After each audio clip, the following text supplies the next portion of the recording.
Hello बच्चों, start करते हैं नेक्स्ट पार्ट प्रॉब्लम प्रैक्टिस का। क्वेश्चन 1, 2, 3 मैंने करवा दिया है आपको, उसको आप समझ गए होंगे। सो 4, 5, 6, 7, 8 ये आपको ट्राई करना है। तो चलो स्टार्ट करते हैं। क्वेश्चन 4 पहले समझ लो करना क्या है। क्वेश्चन 4 में प्यारे बच्चों दिया क्या है, 2 लाइन दिया है P एंड Q जो आपस में पैरेलल हैं, और एक 2 लाइन इधर से भी दिख रहा है L एंड M, है ना।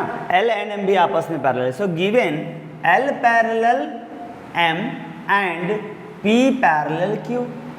क्लियर। सो अगर ऐसा है तो देखो क्या हो रहा है, ये एक लाइन AC यहाँ पे है ना ज्वाइन कर दिया गया है, जिससे 2 ट्रायंगल बन गया है। एक ये देखो जो थोड़ा सा सेट किया है मैंने, और एक यहाँ पे ये वाला। तो ट्रायंगल ABC और दूसरा है CDA। ट्रायंगल ABC ये वाला और दूसरा ट्रायंगल CDA। तो इनको आपको क्या करना है, कॉन्ग्रुएंट करना है। कीजिए कीजिए, पॉज कीजिए और करके दिखाइए। हो गया? हो गया? नहीं? देखो अभी आप देखो, पॉज करो, करके देखो। नहीं हुआ है तो यहाँ देखो। क्वेश्चन समझ में, बस क्वेश्चन में समझ में आना चाहिए। मैंने उसको समझा दिया आपको, लैंग्वेज को। मैं यहाँ लैंग्वेज क्वेश्चन का नहीं लिख रहा हूँ, मैंने आपको यहाँ पे खुद से समझा दिया है कि क्वेश्चन की डिमांड क्या है। नाउ इसको समझते हुए आपको ट्राई करना है। तो अगर हो गया अच्छी बात है, नहीं तो ध्यान दो, थोड़ा सा पैरेलल लाइन का कंसेप्ट है यहाँ पे।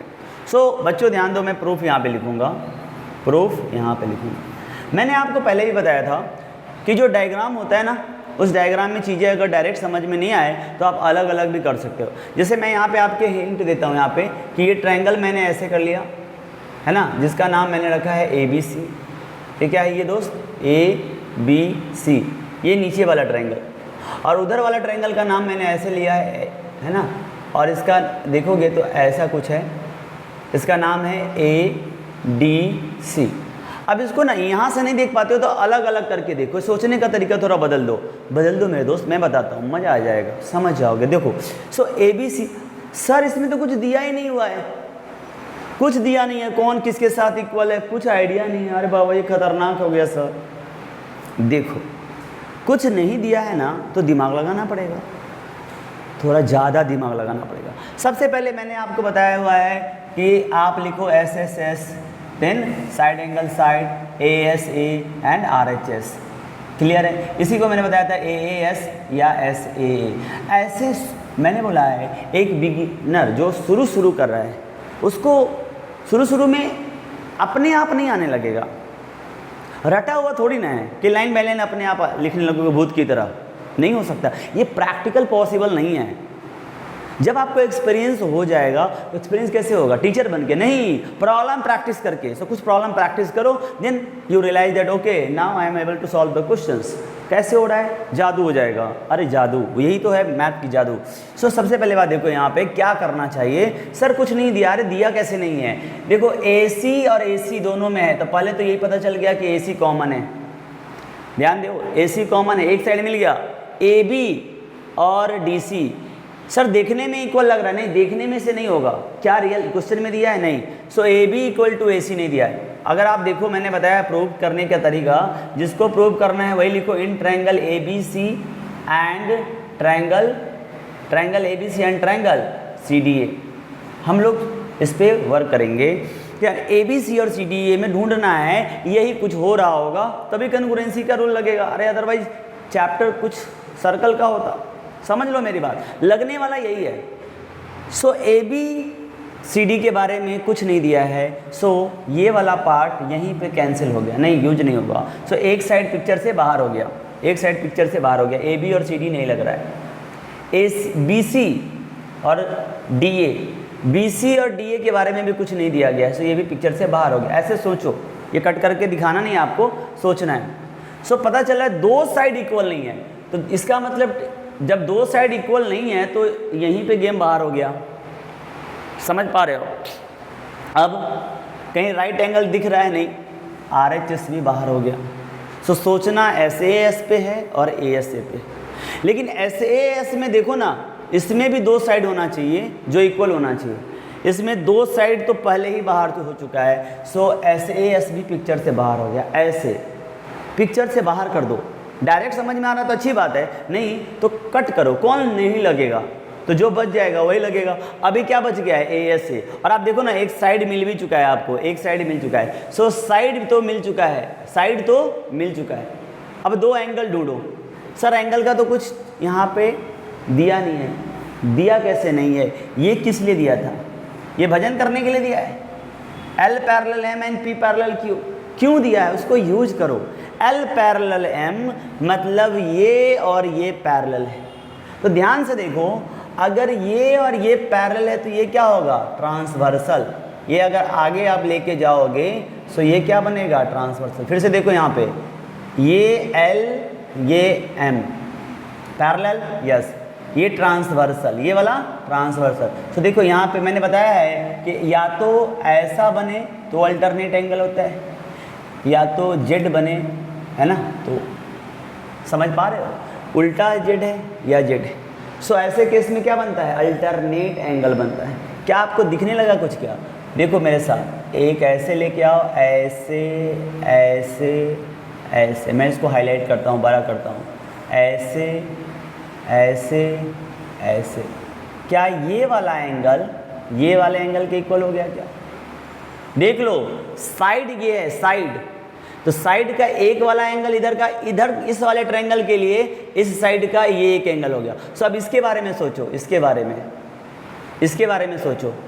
सो इसके लिए देखो, फिर से ध्यान देना, ये पैरेलल था, ये ट्रांसवर्सल था। सो L पैरेलल M वाला यूज हो गया। अब P पैरेलल Q का देखो, P पैरेलल Q है। सो अब चेक करो, मैं आधा पे से करता हूँ, ये जो लाइन ऐसे आ रहा है, ये वाला, फिर से ये गया इधर, और फिर से ये, आधा ही करता हूँ ताकि कन्फ्यूजन ना हो, ये वाला। देखो ऐसे, क्या ये वाला एंगल इक्वल हो जाएगा क्या। अगर मैं इसका नाम 1 लिख दूँ, इसका नाम 2 लिख दूँ, इसका नाम 3 लिख दूँ, इसका नाम 4, आपके समझने के लिए चेक करना, बोल्ड मार्कर से किया, ये जेड दिख रहा होगा, जूम करके देखो, यहाँ पे ये अल्टरनेट एंगल ऐसा है। यहाँ पे मैंने 1 लिखा हुआ है, यहाँ पे 4 लिखा हुआ है। एक इस पे ध्यान देना, इसके लिए ध्यान देना, ये Q लाइन है, ये लाइन P है, और ये ट्रांसवर्सल कर रहा है, थोड़ा पीछे चला जाएगा, ऐसे। तो देखो 1 4 क्लियर हो रहा होगा, 1 4 वहाँ दिख रहा है तो देख सकते हो, ठीक है। यहाँ पे 1 4, यहाँ पे वैसे ही ये वाला देख सकते हो, ये वाला है ना, समझना जहाँ पे मेरा ध्यान है ना। डायग्राम वैसे बहुत सारे डायग्राम बने, आपको फोकस यहाँ पे करना है, जहाँ मेरा ध्यान है वहीं आपका भी ध्यान होना चाहिए। सो ये वाला क्या है बच्चों, बोलो ना, ये वाला L है सर, और ये वाला क्या है, M है सर। सो M, सो ये एंगल क्या बन जाएगा, देखो अल्टरनेट एंगल। समझ गए होगे। अब मैं ज़्यादा टाइम नहीं लूँगा, आप इसी चीज़ को बार बार समझो। ये लाइन गया हुआ है, इसको ट्रांसवर्सल माना जाएगा। सो 2 जेड, यहाँ पे एक जेड इस तरह से दिख रहा है, एक उल्टा जेड दिख रहा है। सो 2 3 के इक्वल हो गया, 1 4 के इक्वल हो गया। सो ध्यान देखना, इस एंगल का ये है ना हो रहा है पेयर, मतलब ये दोनों इक्वल में हैं, और 1 4 से इक्वल है। 3 4 और 1 2 इक्वल नहीं है, कन्फ्यूज मत होना। 2 3 से इक्वल हो रहा है और 1 4 से इक्वल हो रहा है। तो पोजीशनिंग, इसीलिए इसमें ट्रायंगल ABC लिखा हुआ है और इसमें DAC नहीं लिखा हुआ है। देखो CDA लिखा है, यहाँ से A पे एंगल 1 है, तो यहाँ पे 1 किसके साथ इक्वल हो रहा है, 4 के साथ। देख सकते हो, इसका नाम मैंने रखा है 2, इसका रखा है 2, इसका रखा है 3। मैं लिख के दिखाता हूँ। अपने जो ट्रायंगल मैंने ABC रखा है, उसमें ये वाला एंगल का नाम है 1 दोस्त, याद रखना, और ये वाला एंगल का नाम है 3। दूसरे ट्रायंगल में ये वाला एंगल का नाम है 2 और इसका नाम है 4, और ये तो आपको पता ही है AC। सो लिखिए, सबसे पहले AC equals to CA, AC equals to CA, ये क्या है, कॉमन। बस इंपॉर्टेंट पॉइंट है, मेन समझाने पे टाइम दिया हो, बाकी लिखना तो 2 ही लाइन है। देखो ना, ख़त्म हो जाएगा, एक पॉइंट क्लियर हो गया। अब 1 equal to 4, 1 equal to 4 simple सा लिख सकते हो। इसका रीजन क्या है, 1 इक्वल टू 4 रीजन का क्या है, 1 इक्वल टू 4 रीजन क्या है, ये और ये पैरेलल और ये है ट्रांसवर्सल। सो 1 और 4 में कौन सा रिलेशन है, अल्टरनेट। लिखो angle 1 equal to angle 4, alternate interior angle, alternate interior angle, और सबको पता है अल्टरनेट इंटीरियर एंगल इक्वल होते हैं। अब 1 किसके इक्वल हो गया? 4 के। अब चेक करो 3, इसके लिए मैंने ये बताया था, ये वाला बार बार बता रहा हूँ क्योंकि थोड़ा कन्फ्यूजन है इस क्वेश्चन में, ध्यान दो। 3 इक्वल टू 2, क्या लिखोगे यहाँ पे? Angle 3 equal to angle 2, reason do, मतलब सेम रीजन, डू मतलब सेम, अल्टरनेट इंटीरियर एंगल ही चल रहा है। सो ध्यान से देखो बच्चों, ये जो एंगल 3 है वो किसके साथ इक्वल हो रहा है? एंगल 2 के साथ। एंगल 3 किसके साथ इक्वल हो रहा है? एंगल 2 के साथ। एंगल 1 किसके साथ इक्वल हो रहा है? एंगल 4 के साथ। क्या सबको ये क्लियर हो चुका होगा? बोल सकते हो क्लियर हो चुका है? यस। थोड़ा विजुअलाइज करो, जेड बन रहा है, उल्टा जेड बन रहा है, अल्टरनेट एंगल। क्यों दिया था पैरेलल लाइन? अल्टरनेट का हिंट था, अल्टरनेट का हिंट था। एसी ट्रांसवर्सल बन रहा है, एसी ट्रांसवर्सल बन रहा है। ये दोनों पैरेलल है तो भी ट्रांसवर्सल, ये दोनों पैरेलल है तो भी ट्रांसवर्सल, दोनों में ट्रांसवर्सल वही है। यहाँ से देख सकते हो, ये है एसी से एसी ट्रांसवर्सल। इस वाले केस में देख सकते हो, ये है एल है, ये है एम, ये है ए और ये सी। सो एसी इज ट्रांसवर्सल, ट्रांसवर्सल है, लाइन पैरेलल है तो अल्टरनेट एंगल इक्वल होगा। You get my point? समझ में आ रहा है? हेवी लग रहा है थोड़ा? ध्यान देना पड़ेगा, पैरेलल लाइन्स को डिवाइड करना पड़ेगा। कीजिए। सो आप देख सकते हो साइड आ चुका है, एंगल भी है, एंगल भी है, लेकिन यहाँ पे हम लोग ऐसे ए नहीं लिखेंगे, हम लोग ए डायग्राम में जाते हैं। मैंने इसको अलग करके कट किया, यहाँ पे पेस्ट किया, इसको कट किया, यहाँ पे पेस्ट किया। और देखो कैसे लिखना चाहिए, हमें प्रूव करना है ए बी सी सी डी। ये तो हो भी रहा है कि नहीं, चेक करो। ए बी वो साइड है, यहाँ पे ध्यान देना है इस बात का। ए बी वो साइड है जो कितना है, जो ए सी के अपोजिट। सो मतलब अपोजिट नहीं बोल सकते, ए सी और ए बी, ए सी जो लाइन है ना उसके साथ जा रहा है। सो यहाँ पे ए सी तो ऑलरेडी इसमें भी है, इसके साथ जाने वाला लाइन देखो क्या है, ध्यान से ऐसे समझ सकते हो, एंगल से समझ लो। एंगल 1 कौन सा है यहाँ पे? तो एंगल 1 किसके साथ है? 4 पे, तो 4 पे चले जाओ, 4 पे चले जाओ। तो देखो ध्यान से, एंगल 1 पे बैठ के देखो तो 2 रास्ते हैं, ए सी की तरफ और ए बी की तरफ। एंगल 4 पे रास्ता है एक ए सी की तरफ, सी ए बोल सकते हैं, और एक सी डी की तरफ। इसका मतलब ये है कि सी डी ए बी के इक्वल होगा, ऐसे समझना पड़ेगा। अब बचा हुआ बी सी, तो बचा हुआ ए डी, बचा हुआ बी सी तो बचा हुआ ए डी। समझ पा रहे हो? तो ट्रायंगल कैसे कन्ग्रुएंट हो, इसको देखो भी मत, कैसे देखो, कैसे समझ में आएगा। अगर मैंने लिया है ए सी बी, यहाँ चाहे इसके हिसाब से देखो, ए बी सी देखो, ए बी सी, तो इधर से कैसे जाना पड़ेगा? यहाँ से अगर लिखना ही पड़ेगा तो इस बार देखो ए बी सी आया है, तो ए बी डबल कहाँ पे है? सी पे है, तो सी डी और ए बी इक्वल, तो सी डी ए। चेक करो, ए बी सी में ये देखो ये वाला रास्ता जा रहा है ना जिसमें डबल 2 मार्क किया है, तो इधर भी 2 मार्क किया वाला। यहाँ पे मुझे एक बार ध्यान देना दोस्त, ए सी को यहाँ पे 2 बार कर दिया है मार्क, ए सी को एक ही मार्क रखने दो ताकि कन्फ्यूजन ना हो। यस, 1 मार्क डबल मार्क है ना, triple mark, 1 mark double mark triple mark, yes done है। अब समझो, ए सी सिंगल मार्क, यहाँ पे ए सी, लेकिन ध्यान देने वाला ए सी बी जाएंगे तो ट्रिपल मार्क आएगा। सो ए सी रास्ता रुक रहा है, सो यहाँ पे हम लोग ए सी लिया है, ए सी, तो आप सी ए ले सकते हो सिंगल मार्क, लेकिन सी ए से जाओगे तो ट्रिपल मार्क की ओर जाना पड़ेगा, तो ए सी बी आना पड़ेगा। तो ऐसे देख लो, यहाँ पे ए बी सी है, क्या है ये? ए बी सी, तो इसके हिसाब से चलते हैं, ए बी सी, तो इस रास्ते में क्या आया? Double mark and triple mark. तो आपका उस ट्रायंगल में भी ऐसा नहीं चाहिए, डबल मार्क और ट्रिपल मार्क, डबल मार्क और triple mark, C D A, देखो सी डी ए, रियलाइज करो। तो यहाँ पे क्या लिखोगे? Therefore triangle A B C congruent to triangle C D A. कौन सा रूल लगा है यहाँ पे? कौन सा रूल लगा है? फ्रॉम, देख सकते हैं कौन सा रूल लगा है, बोलिए। एंगल साइड एंगल, यहाँ पे भी देख सकते हो, एंगल साइड एंगल, क्या लिखना पड़ेगा? From angle side angle. थोड़ा मैंने इस पर ज़्यादा टाइम दे दिया है, चेक करना पड़ेगा आपको कैसे हुआ? सो इस तरह से ट्रायंगल कन्ग्रुएंट हो गया है। इसको एक बार रियलाइज करो, थोड़ा सा फोकस दे दो इस पर, है ना। मेन जेड कैसे बन रहा है वो देखना है, बस यही इसका हिंट था। AC कॉमन था, बाकी इसको रियलाइज करने के लिए मैंने इसको अलग किया है सारी चीज़ों को, ये अलग करके आप सोच सकते हो। अगर किसी का मन होता है सर मैं अगर ऐसे लिखूँ ACB, समझ लो इसी क्वेश्चन में ट्रायंगल ACB, तो ये किसके साथ कन्ग्रुएंट होता? देखो ACB ऐसे देखो, ऐसे आप समझ के देखो, AC में सिंगल मार्क है फिर ट्रिपल मार्क, तो आपको सिंगल मार्क और ट्रिपल मार्क की ओर जाना पड़ेगा, तो ऐसे इस रास्ते में मिलेगा आपको। तो क्या लिखना पड़ेगा? CAD, तो क्या लिखना पड़ेगा? कन्ग्रुएंट टू, है ना, ट्रायंगल CAD। चेक करके देख सकते हो, यहाँ पे ABC था तो CDA है, लेकिन यहाँ ACB है तो यहाँ CAD है। चेक करो क्या ACCA कॉमन है? यस, ACCA कॉमन है। क्या BC AD के बराबर है? देखो BC पे ट्रिपल मार्क है तो AD पे भी ट्रिपल मार्क है। यस, AB CD के बराबर है, AB पे डबल मार्क है तो CD पे भी डबल मार्क है। ऐसे सोचना पड़ेगा। सो इसको प्रैक्टिस करना पड़ेगा, कीजिए। नाउ क्वेश्चन नंबर 5 को समझते हैं, इसको लिख डालिए। अगर आपका हो गया तो अच्छी बात है, नहीं तो करिए।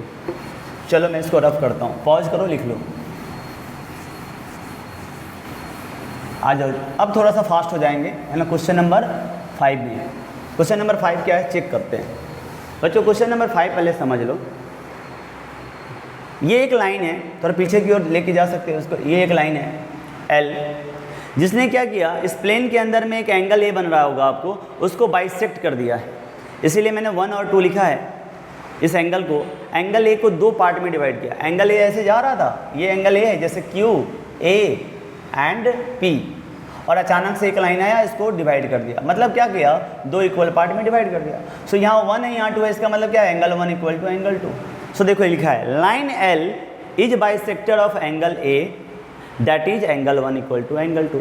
ये मैंने आपको हिंट करके दे दिया है।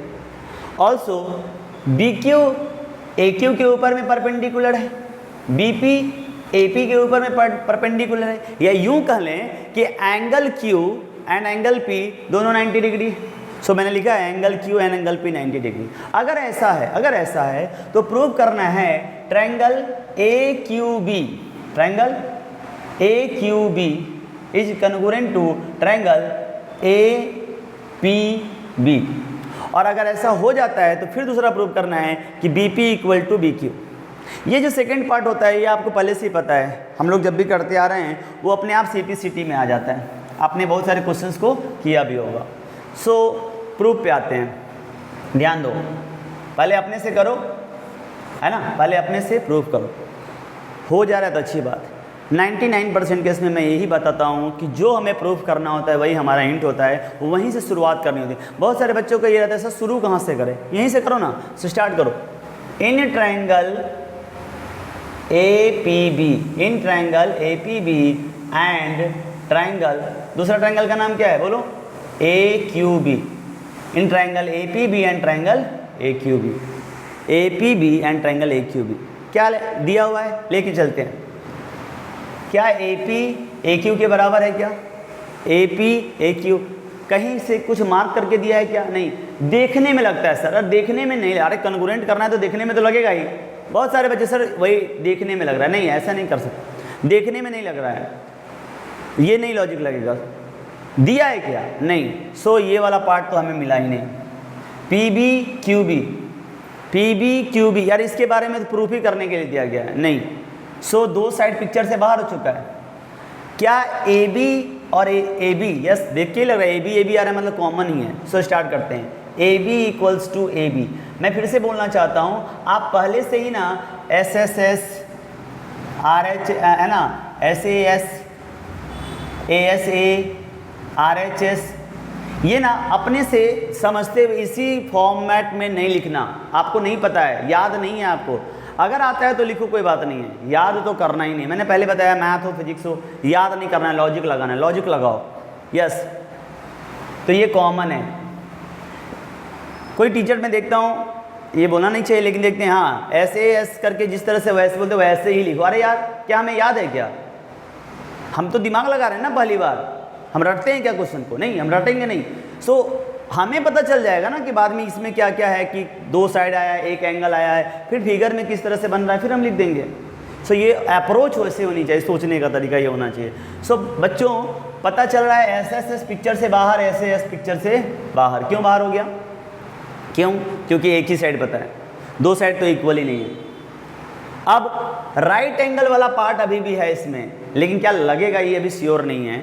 और ए एस ए वाला पार्ट भी अभी बाकी है, ये दोनों अभी पिक्चर में हैं। या यूँ कह लें ए ए एस भी बोल सकते हैं, या एस ए बोल सकते हैं। सो बच्चों अब ध्यान लगाना पड़ेगा। हम लोग चलते हैं, एंगल 1 एंगल 2 तो आपको दिया ही हुआ है। सो एक इन्फॉर्मेशन आपको दिया हुआ है, और दूसरा इन्फॉर्मेशन 90 और 90 का भी दिया हुआ है। सो 2 एंगल के बारे में दिया हुआ है, देखो ध्यान से, 2 एंगल का दिया हुआ है। सो 2 एंगल और एक साइड दे रहा है। राइट एंगल देखते हुए आपको देखना, RHS में एक राइट एंगल होता है तो हाइपोटेनस और साइड होता है। तो यहाँ से समझ लो हाइपोटेनस भी तो साइड ही है ना। सो 2 साइड की बात की गई है, 2 साइड तो पहले ही पिक्चर से बाहर हो चुका है। सो RHS भी पिक्चर से बाहर हो गया है। समझो इस बात को, फिर से बताता हूँ। राइट एंगल दिख गया तो क्या RHS लगा देंगे? नहीं। क्यों? कि अगर राइट एंगल भी है तो हाइपोटेनस भी साइड होता है, और एस एक साइड है। सो अभी भी ट्रायंगल के 2 साइड तो इक्वल होने चाहिए, बट मैंने शुरू में ही बता दिया यहाँ पे कि एक ही साइड इक्वल है, 2 साइड इक्वल नहीं है। तो जब 2 साइड इक्वल है ही नहीं, सो RHS भी पिक्चर से बाहर हो गया। ऐसे सोचो, यस सोचो, डरो मत, सोचो। RHS नहीं लगेगा, यस। तो क्या लगेगा सर? क्या लगाना चाहिए? अब मैं बताऊंगा। ASA मैंने बताया, ये लिखो, सबका मतलब सेम ही होता है। कैसे? मैंने बताया था ASA जो है वही ऐसे है। सो यहाँ पे क्लियर क्या करना है कि AB इक्वल टू AB आ चुका है, yes AB equal to AB आ चुका है। अब एंगल 1 ट्रायंगल AQB का पार्ट, ये भी ध्यान देना, AQB का एंगल 1, आपने AQB इधर रखा है। सो APB पहले लिखा है आपने, तो इसमें एंगल 2 है, तो लिखो एंगल 2 इक्वल टू एंगल 1। ये गलत नहीं है, मैंने पहले से डायग्राम के अंदर में मेंशन किया हुआ है। बहुत सारे बच्चे याद कर लेते हैं, 2 और 1 लिखा नहीं है, क्लास में बताया है, अपने मन से लिख देते हैं, याद नहीं करना है। लिखो, तुम्हारा मन है XY लिखो, तुम्हारा मन है PAB इक्वल्स टू QAB लिखो। समझ पा रहे हो? सो लिखो, जैसे मन में आ रहा है लिखो, लेकिन लॉजिकल होना चाहिए। Angle 2 equal to 1, reason given है ना यार, देखो ना एंगल 2 ये गिवन है, डन। और एक और बात, इस ट्रायंगल में एंगल P और उस ट्रायंगल का angle Q। So angle P equals to angle Q each 90 degree, ये भी गिवन है, each 90 degree given, this is also given. So बच्चों इतना देखने के बाद क्या लग रहा है आपको? ये साइड है, ये एंगल है, ये एंगल है। पिक्चर में देखो जा करके, साइड कौन सा आपका ये आया है? ये वाला आया है। तो साइड कंटेनिंग एंगल जो होना चाहिए वो उसके साथ जो एडजेसेंट होना चाहिए वो ये और ये होना चाहिए, बट ये दिया नहीं है। तो मैं ये चाहूँ तो निकाल सकता हूँ एंगल सम प्रॉपर्टी से, लेकिन यहाँ एंगल 1 दिया नहीं है। तो अभी ऐसे में क्या फंस गया? तो इसके लिए मैंने बताया था क्या लिख सकते हैं, SAA लिख सकते हैं या AAS लिख सकते हैं, एंगल साइड, इसमें एंगल साइड। सो लिखेंगे therefore triangle APB congruent to triangle AQB। क्या क्लियर है? क्राइटेरिया कौन सा लग रहा है? फ्रॉम कौन सा क्राइटेरिया लग रहा है बताइए? अरे जल्दी से बताओ यार, AAS। सेकेंड पार्ट अपने आप प्रूफ हो जाएगा। बोला था कि प्रूव करो BP इक्वल टू BQ है और B is equi distant from the common arm of angle A। Angle A का 2 आर्म है, ये वाला आर्म है और ये आर्म है, समझ पा रहे हो? लेकिन इसका कॉमन आर्म देखो ध्यान से, एंगल A का 2 कॉमन आर्म है, मतलब equi distant from the arms मिला है, आर्म्स कॉमन नहीं, आर्म्स। तो एंगल A के 2 आर्म्स है, एक ये आर्म है, ये एक आर्म है। सो पॉइंट B इससे जितना डिस्टेंस पे है उतना ही डिस्टेंस पे होगा दूसरे से, ये प्रूव करना, मतलब यही प्रूव करना। और लिखा है या तो ये समझ लो या ये समझ लो। सो BP इक्वल टू BQ कैसे आ जाएगा? खुद से देखो, BP BQ ट्रायंगल का ही साइड है, तो फ्रॉम CP सो देयरफॉर क्या होगा? BP equals to BQ from CP किसी को कोई डाउट नहीं होना चाहिए। क्लियर है? बोलो क्लियर है? यस। डाउट हो तो पूछिए, नहीं तो आगे बढ़िए। अब हम लोग इसको पॉज करके लिख लेंगे, समझ लेंगे क्या था, फिर आगे बढ़ जाएंगे। सो अब आपकी बारी है, आप इसको समझ के ले लो, देखो कहाँ नहीं समझ में आया। बहुत ईजी था, बस ध्यान देना था, इसमें कोई बहुत टफ क्वेश्चन नहीं था। यस, इससे पिछला क्वेश्चन थोड़ा था, ये था कि इन्फॉर्मेशन कम था, है ना। आपको लाइन्स एंड एंगल्स का पार्ट, पैरेलल लाइंस वाला कंसेप्ट क्लियर होना चाहिए था, बट इसमें कुछ नहीं था। इसमें आपको एक एंगल 90 डिग्री दिख रहा था और इसमें एक बाइसेक्टर था। यस, कन्फ्यूजन बहुत सारे बच्चों को लिखने में होता है, जो बिना सोचे समझे RHS लिख देते हैं, वो नहीं था यहाँ पे, है ना। AS A भी नहीं लिखना था, AS लिखना था। AS A लिखते तब जब हमारे पास साइड के, है ना, आजू बाजू का एंगल, लेफ्ट राइट का एंगल, जस्ट उसके एडजेसेंट दोनों वर्टेक्स के पास का एंगल पता होना चाहिए था। चलो अब ये क्वेश्चन करते हैं, ये क्वेश्चन थोड़ा और इंटरेस्टिंग है। ये मैं बताता हूँ 6, इसके बाद 7 खुद से ट्राई करना, 8 खुद से ट्राई करना। सो क्वेश्चन नंबर 6 पे आ जाते हैं। पहले समझाता हूँ, डायग्राम थोड़ा सा कन्फ्यूजिंग है, मैंने पहले बताया। प्यारे बच्चों, नहीं समझ में आता है कोई बात नहीं है, लेकिन समझने के लिए कोशिश करो, उसके लिए अप्रोच बदलो। सीधे डायग्राम को देखोगे ना, बिगिनर हो, जल्दी नहीं समझ में आएगा। उस डायग्राम को जो दिया है ना आपके काम का, उसको कट करके पेस्ट कर लो, कट करो पेस्ट कर लो, फिर समझो। देखो मैं क्या बताता हूँ, इस क्वेश्चन को पहले समझिए, फिर करिए और फिर मेरे से देखिए, मेरे से पूछिए, मेरी तरफ ध्यान देना पड़ेगा आपको। Concentrate here. AC equal to AE in this given figure. AC कहाँ दिख रहा है आपको? AC, सबको दिख रहा होगा, यस। किसके इक्वल है? AE। डबल मार्क मतलब वो दोनों आपस में इक्वल है, सिंगल मार्क मतलब ये दोनों। AB का मतलब ये और AD का मतलब ये। सो AB इक्वल्स टू AD। दो बातें आपको यहाँ पे दी हुई हैं, इसको आप छोड़ दो। यहीं पे डायग्राम में भी दिख रहा है, डबल मार्क वाले दोनों इक्वल है। AC AE, AB AD। सारा दिन यही करते रहो, क्या समझ में आएगा? कुछ नहीं समझ में आएगा, इतना तो दिया ही हुआ है।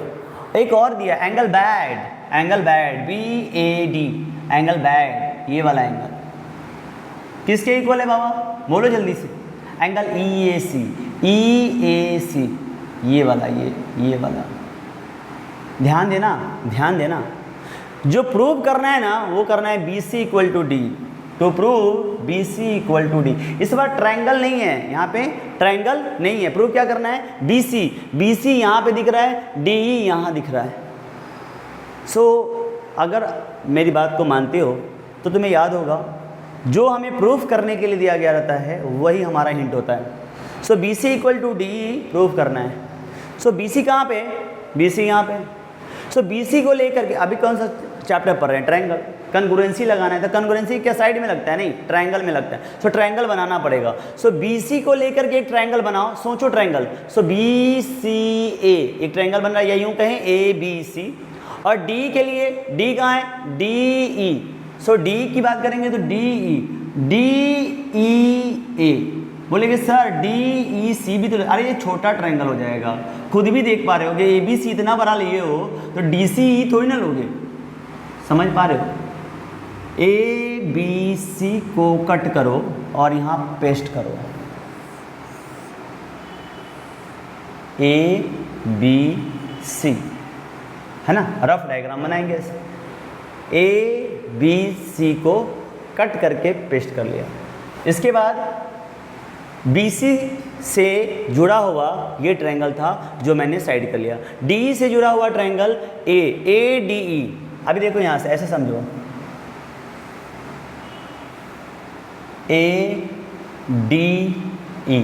वहाँ देखोगे ना तो ये दो लाइन कंफ्यूज कर सकते हैं, इधर से एक लाइन आ रही है, समझ ही में नहीं आएगा। लेकिन यहाँ ध्यान दो, समझो समझो। अब मैं समझाने वाला हूँ यहाँ पे। ABC का आपको BC और DE ये वाला पार्ट तो प्रूफ ही करना है। सो ये पिक्चर से बाहर हो गया। AB AD के इक्वल है। सो इन जिन दो ट्रायंगल में आपको कन्ग्रुएंसी लगाना है, प्रूफ जब करोगे सो प्रूफ स्टार्ट करो। इन ट्रायंगल BC से जुड़ा हुआ ABC हुआ, ABC, एंड दूसरा ट्रायंगल जो बना DE से जुड़ा हुआ, D से जुड़ा ADE, ADE। इसमें आपको सोचना है, चलो सोचो। इसी में क्या लगेगा? SSS, SAS, है ना। देन बोलो ASA एंड RHS। तो अब सोचते हैं B C equals to D तो प्रूफ ही करना है। सो एक साइड तो ऐसे भी नहीं आएगा, तीनों साइड इक्वल होगा तो ही ऐसे से आएगा। राइट एंगल कहीं दिख ही नहीं, RHS पहले पिक्चर से बाहर हो गया। अब इन दोनों में सोचते हैं, तो सोचते हैं और क्या दिया हुआ है, AE दिया हुआ है और AC दिया हुआ है। देखो AE कहाँ पे है, डबल मार्क पे, और AC क्या है, डबल। देखो जैसे तुमने देखा तो यहाँ पे तुम्हें दो साइड मिल गए इक्वल। सो दो साइड यहाँ पे है, दो साइड यहाँ पे है। एंगल का इंफॉर्मेशन सिर्फ वर्टेक्स A के पास है, वर्टेक्स A के पास ही कुछ एंगल आएगा। सोच के देखोगे तो पता चल रहा है कि दो एंगल की बात कहीं नहीं की गई है। सो जिन दोनों ट्रायंगल को अगर कन्ग्रुएंट करना है तो दो साइड आपको क्लियरली इक्वल दिया गया है और एंगल ए पे थोड़ा सा सोचना पड़ेगा। सो दो साइड मिल गया। एक एंगल के बारे में एडजेक्ट, बहुत सारे बच्चे बोलेगा सर एंगल ए, डायग्राम देखो वहाँ पे। अब मैं तुम्हें बता रहा हूँ कैसा सीन है वहाँ पे। देखो BAC को देखो, BAC को देखो तो यहाँ से एक लाइन चली गई AD। मैं पूरा लेके नहीं जा रहा हूँ, मैं यहाँ समझाने की कोशिश कर रहा हूँ कि ये वाला लाइन इधर चला आया है। देखो ध्यान से, मैं इसको ना यहाँ पे D मान के बताता हूँ आपको। ये देखो ध्यान से, BAC पे सबका पिक्चर देखो ध्यान से, उसमें ना आपको BAD दिया हुआ है, BAD इतना ही दिया हुआ है, इसका BAD। और दूसरे वाले में जाके देखो EAD नहीं दिया हुआ है। देखो ध्यान से, EAD हम लोगों ने ट्रायंगल लिया है EAD, बट वो जो इन्फॉर्मेशन है वो EAC का ही है। सो EA एक लाइन इधर चली गई है, यहाँ पे मान के चलो C, इतना एंगल। सब लोग को समझ में आ रहा होगा।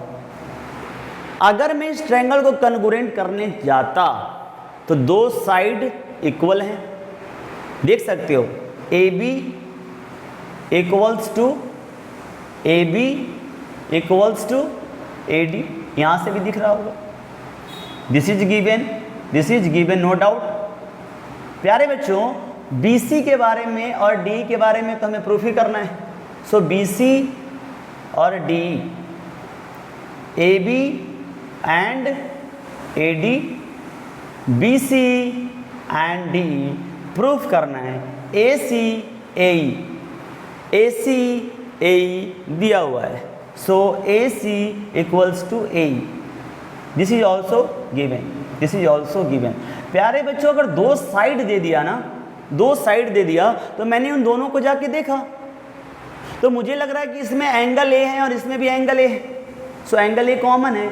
लेकिन जब मैं गौर से देख रहा हूँ तो इन्फॉर्मेशन में मुझे बैड इक्वल टू EAC दिया, एंगल बैड मतलब पूरा। देना क्या चाहिए था, एंगल BAC ना दे करके BAD ना दे करके BAC देना चाहिए था, तो पूरा एंगल क्लियर हो जाता। और यहाँ से DAC दे करके, जो यहाँ से EAC दिया हुआ है, EAC ना दे करके EAD देना चाहिए था। देना ये चाहिए था, एंगल EAD देना ये चाहिए था, तो मेरा ये पूरा एंगल बन जाता और यहाँ पे पूरा एंगल बन जाता। लेकिन मिसिंग क्या है, समझिए इस बात को। ये वाला जो पार्ट है, ये वाला पार्ट, ये जिसका नाम है CAD, तो चेक करो यहाँ भी आ रहा होगा CAD। सब लोग ध्यान से देखेंगे, CAD और यहाँ भी क्या है CAD। मैं डायग्राम में दिखाता हूँ, ये तो मैंने हिंट के लिए समझा है। यहाँ से देखो CAD, यहाँ पे आप देखो एक ब्लैंक है, यहाँ से ये वाला पार्ट, ये एंगल यहाँ तक ही गया है, पूरा नहीं होना है। मुझे ये पूरा एंगल चाहिए था। ध्यान देना, अगर ट्रायंगल ABC लिए हो ना, ट्रायंगल ABC लिए हो तो ABC में CAB या BAC सोच के देखो तो तुमको BAC नहीं BAD पे ही रास्ता मुड़ गया है। मतलब ये वाला तुमको छोड़ दिया गया, मिसिंग है इस एंगल में। और ट्रायंगल जब आप ADE की ओर जा रहे हो, ADE को, तो देखो EAD देना चाहिए था, बट EAC पे ही रास्ता मुड़ गया है। सो देना चाहिए था इसको ये वाला पार्ट। अब गौर से देखो, ध्यान देना चाहिए था ऐसे, लेकिन रुक कहाँ गया, रुक गया यहीं पे, ये वाला रुक गया और ये वाला रुक गया। मतलब ये और ये ही इक्वल दिया है, ये और ये ही इक्वल दिया है। लेकिन गौर से देखो, जो मैंने लाइन को हटाया, ओवरलैपिंग वाला जो लाइन था, इसमें देखो ये इस ट्रायंगल में भी ये एंगल आ रहा है और इस ट्रायंगल में भी ये एंगल, मतलब ये दोनों कॉमन है, कॉमन है। यहाँ से देखो CAD यहाँ पे भी हो रहा है और CAD यहाँ पे भी हो रहा है। सो ये वाला पार्ट मिसिंग है जो इक्वल नहीं दिया गया है, लेकिन है दोनों में, है दोनों में, है दोनों में। फील करो, समझो, पॉइंट ध्यान दो। BAC एंड EAD दिया होता तो अभी तक हम साइड एंगल साइड लगा के निकल गए रहते। Clear, clear.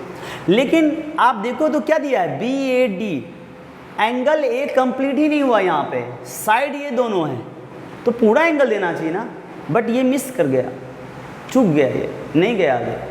साइड ये दोनों दिया है ना, देना क्या चाहिए था, EAD, दिया क्या, EAC। ये जो CAD है ये चूक गया, वो नहीं है। सो अभी आप देखो AB = AD given, AC = AE given. So क्या लिख सकते हो यहाँ पे समझो, एंगल वहाँ जो दिया है वो लिखो, BAD, angle BAD equals to, angle BAD ध्यान देना equals to angle EAC। This is also given, this is also given. लेकिन ये हमारे ट्रायंगल को कंप्लीट नहीं कर रहा है, एंगल को BAC नहीं कर रहा है, ये BAD पे ही रुक जा रहा है। तो मैं क्या ऑब्जर्व कर रहा हूँ, ये डॉट वाला पार्ट, ये अंडे वाला पार्ट दोनों में मिसिंग है। CAD, CAD, यहाँ से देखो CAD दोनों में मार्क जो मैंने किया था, ये पूरा जब एंगल बन रहा है उसमें भी ये दिखता है और इधर से जब अब आओगे तो उसमें भी दिखता है। तो CAD अगर दोनों को मिल जाए, दोनों उसी के वजह से अधूरा हो रहा है, अगर दोनों को हम दे दें तो हमारा काम हो जाएगा, जो हम चाह रहे हैं ये वो हमें मिल जाएगा। क्यों? क्योंकि वो दोनों में मिसिंग है। इस बात को रियलाइज करो, यस, फील करो। क्या हो रहा है, CAD मैं दोनों तरफ ऐड कर दे रहा हूँ। सो क्या बन जाएगा, एंगल BAD प्लस एंगल क्या हो जाएगा, CAD, या यूँ कहें CAD, ये दोनों में है। So angle CAD equal to angle EAC plus angle CAD। Bad को CAD दिया और EAC को भी CAD दिया। पहले से दो इक्वल हैं, बाद में मैंने क्या, व्हेन इक्वल्स आर एडेड, यहाँ लिख सकते हैं when equals are added to the equal, then whole are equal.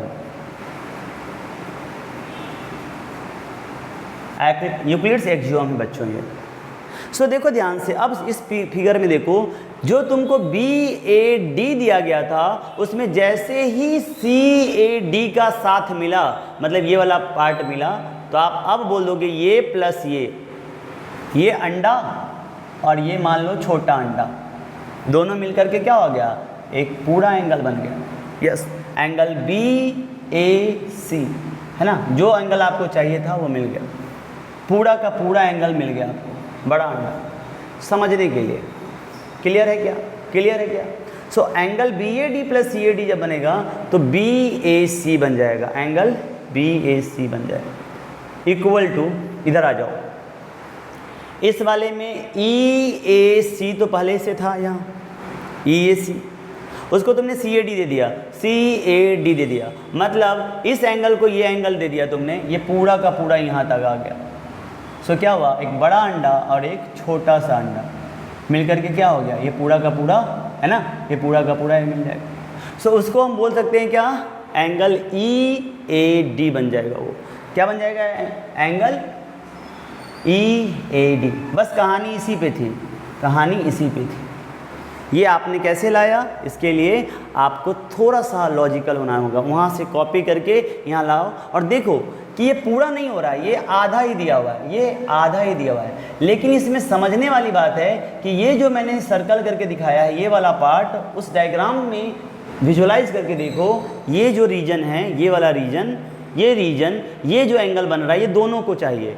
इसको मिल जाता है तो इसका पूरा BAC बन जाता है, और ये वाला एंगल अगर EAC को मिल जाता है तो वो बन जाता है EAD। ऐसे भी बोल सकते हो ना, एक्सटेंड हो गया एंगल, एक्सटेंड हो गया, समझ के देखो। और तुमको एक्सटेंडेड एंगल ही चाहिए था। जल्दीबाजी में देखोगे तो क्या लिख दोगे, BAD इक्वल टू EAC और कन्गोरेंट कर दोगे BAD, बट BAD जैसे ही बोल दिया आपने, रियल में इसको लेके नीचे जाओ, ये आप यहीं पे आ गए हो, इस ट्रायंगल में रह गए हो। और अगर आप इसको नीचे लेके जाओ तो ये C है, आप इस ट्रायंगल में रह गए हो। सो BAD और EAC कर दिया आपने, लेकिन करना क्या था, ABC और AD। तो ABC कब बनता, जब आपको ये वाला भी पार्ट लेना होता, मतलब पूरा एंगल लेना पड़ेगा, पूरा एंगल, बट ये वाला मिसिंग है। वैसे ही आपको पूरा एंगल लेना पड़ेगा जिसमें ये वाला मिसिंग है, और जो मिसिंग है उसका नाम है CAD। लेकिन ये CAD दोनों में है, दोनों में है, ये इंपॉर्टेंट। इसीलिए ऐड करते ही ये भी पूरा हो गया, ये भी पूरा हो गया, जो मुझे चाहिए था। तो बात खत्म। इसका मतलब क्या हो गया, side angle side, therefore triangle, देखो ना, साइड पूरा एंगल मिलते ही एंगल साइड। सो इस तरह से साइड पूरा एंगल, एंगल साइड। सो क्या लिखेंगे, triangle ABC is congruent to triangle AD। किस क्राइटेरिया से, फ्रॉम SAS रूल। क्या सबको क्लियर है क्या? यस। सो मैंने थोड़ा ज़्यादा टाइम लिया, यस लॉजिक है इसमें, ज़्यादा टाइम ले रहा हूँ, मेरे साथ समझो, कन्फ्यूज मत होना, है ना। इतना बोलने का मतलब एक ही है कि फील करो, समझ रहे हो तो स्किप कर सकते हो, है ना। इतना स्ट्रेस, किसी क्वेश्चन को समझ में नहीं आया ना, उसमें थोड़ा ज़्यादा टाइम दे दो, ईजी हो जाता है। सो प्रैक्टिस करो इसको, फिर मैं बाकी का जो क्वेश्चन नंबर 7 और 8 है वो दूसरे पार्ट में देता हूँ। सो प्रैक्टिस करो इसको, ओके, चलो बाय।